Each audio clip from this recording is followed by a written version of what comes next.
Hello and welcome everyone to the MATLAB course. So far, we have taken two classes of this course. In the first class, we have studied about Introduction to MATLAB, and in the next class, we have studied about matrices and MATLAB. So actually, this is lecture number 3, and it's the extension of the previous class, transpose of a matrix. The heading is given over here. Let me discuss the theory first, and then we'll do practice in MATLAB. So suppose I have matrix, I have given the name B 1, 2, 3, 4. So 1 row and 4 columns. Now to take transpose mean transferring in force mean position. But in terms of matrices, it's the changing of rows into columns and columns into rows is called transpose of that particular matrix. So just write B and apostrophe over B, then run, you will get the transpose of B. But remember, if you double click on apostrophe key like B, then double click, and then you will get the original matrix again. So if you have a matrix and you take the transpose of that matrix, and then you again take the transpose of that matrix, so definitely you will get the original matrix. So order will change from row by column to column by row. Suppose original matrix have 2 by 3 order, and if you have taken the transpose of that matrix, then the order will change. If order is 2 by 3, then 3 by 2 will be the order, and if order is 3 by 2, then will be the 2 by 3. Let me do practice in MATLAB. So suppose B is my matrix. In practical, this is professional to give capital name to matrix, but here I'm just doing practice, so it doesn't matter. In MATLAB it will be accepted, but in practical you have to name the matrix by a capital letter, like you can get capital B. So B equal to, suppose 1, 2, 3 and 4. Let's just close. So I have already told you that you can put a comma instead of giving space here, so it doesn't matter. The MATLAB will know the commas which will separate one element from another, and if you are giving space, then it's fine, it doesn't matter. So now just run it, but before running it will want for saving, so it's untitled. So let me give it a name of lecture number 3. Now just click on save. So now you can see the matrix has been named and the matrix executed as well, 1, 2, 3 and 4. So here 1 row and 4 columns. But remember, if you use semicolon here, then the matrix will be, the value will be assigned to this matrix, but it will not execute in the command window. So now let's take transpose of this matrix. So just write B and then apostrophe or V and just run it. So now you can see the previous matrix was 1 by 4, mean 1 row and 4 columns. So now this matrix has been changed. Now here 1, 2, 3, 4 rows and 1 columns. So 1 by 4 matrix has been changed to 4 by 1 matrix. So again, if I double click the apostrophe key, then just run it. So now you can see the original matrix again appear here, and the original matrix again executed 1, 2, 3, 4, 1 row and 4 columns. So now let me change the order of this matrix and let's take a complex matrix. Suppose the same matrix B, make this matrix 3 by 3. So now semicolon for jumping to next row, and this is 1, 2, 3, and next I want to assign 4, 5 and 6, and then again semicolon and 7, 8, 9. So now just run this matrix. So now you can see here in the command window that 1, 2, 3 in the first row, 4, 5, 6 in the next row, and 7, 8, 9 in the third row. So this is 3 by 3 matrix. Now let's take the transpose of this matrix. So just write B and apostrophe over here. Just run it. So now you can see now the rows have been changed to columns and columns have been changed to rows. So 1, 2, 3 was previously in the first row, Now it's in the first column, and similarly 4, 5, 6, 5 in the second row. Now it's in the second column. So this is a 3 by 3 matrix. So now let's take the original matrix. So again, write just apostrophe or B. So now it's a double apostrophe. Just run it. So you will get the original matrix again. It's a simple task, not so difficult. You can check the order of your matrix. Suppose it's a 1, 2, 3 and a 3 by 3 matrix. From here you can see the order. It's a 3 by 3 matrix. You can see 1, 2, 3 in the first row, second row, third row, and here you can see this is in this elements in the row number 1 and column number 1. Suppose I want to check the 9. So 9 is at the end. It means 3 rows, third rows and third columns. Let me check this 5. So 5 is in the second row and second column. So it's the information given for order of matrix and the position of all the elements. So now let's go ahead. So next says step size between two elements in a matrix.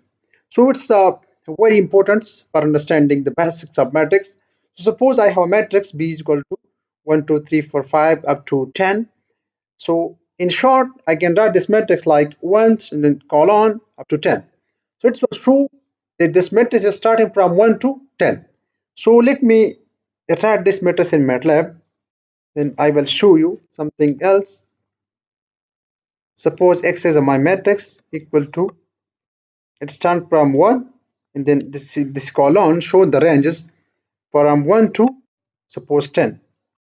So if you run this, you can see that this matrix has been executed in column 1 through 8. 1, 2, 3, 4, 5, 6, 7, 8, 8 columns, and next 9 and 10. So 1 row and 10 columns. So now here the step size is by default 1.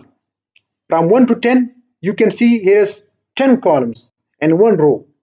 So here the step size has been decided by default, it is 1.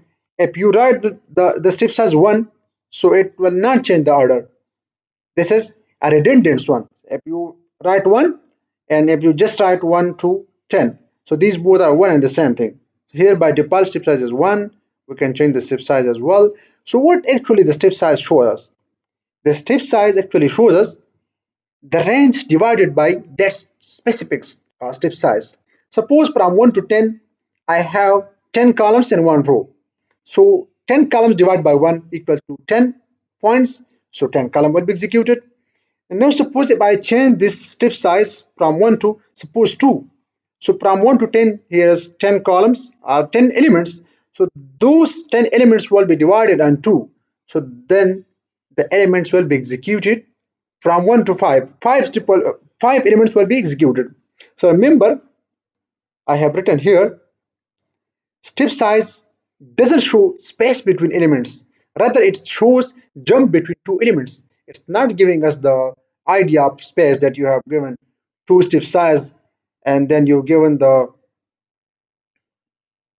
step size 4, but it doesn't mean that 4 step size will show larger space between two elements and 2 step size will show smaller space between the elements. It doesn't mean, but it actually shows the ranges and the step size, the jumping from one element to another elements. So let me write here 1 and then the step size suppose 2. So you must know about this notation, that 1 start from 1, the matrix start from 1 to up to 10 and the step size here is 2. So now just run it. So now you can see 1, 2, 3, 4, 5 element has been executed.